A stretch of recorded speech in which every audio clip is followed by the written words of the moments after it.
Hi, would you be able to estimate how many processes are there in your bank? At last count, around 500. And it is estimated that more than 50% of these transactions are still paper-based in spite of the best efforts by the bank.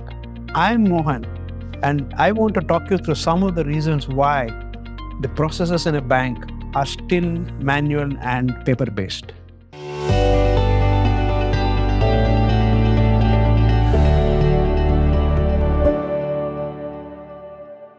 For a long time, banks used to hide behind the principle, saying that it is required for audit purpose or it is required by the central bank. No longer so.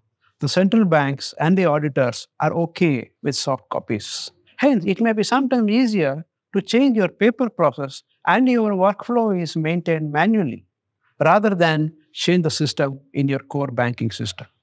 Almost all these processes change so fast that even if it is possible to change your core banking system, whatever be the size of your software development team, they'll quickly be overwhelmed by the amount of changes they need to do. All these changes cannot be done in the time required.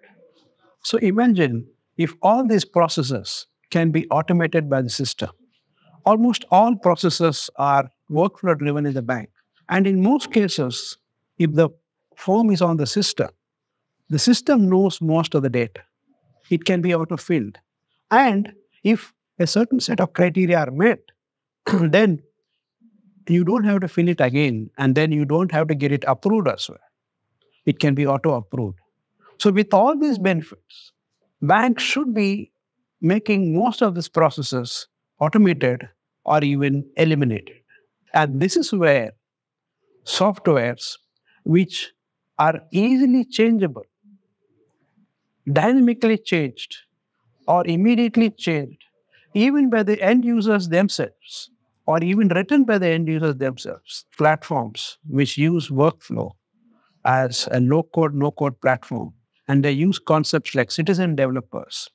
When these systems are used, all these processes which you're talking in the bank can be written by the end users themselves and result in great benefits to the customers and the bank alike.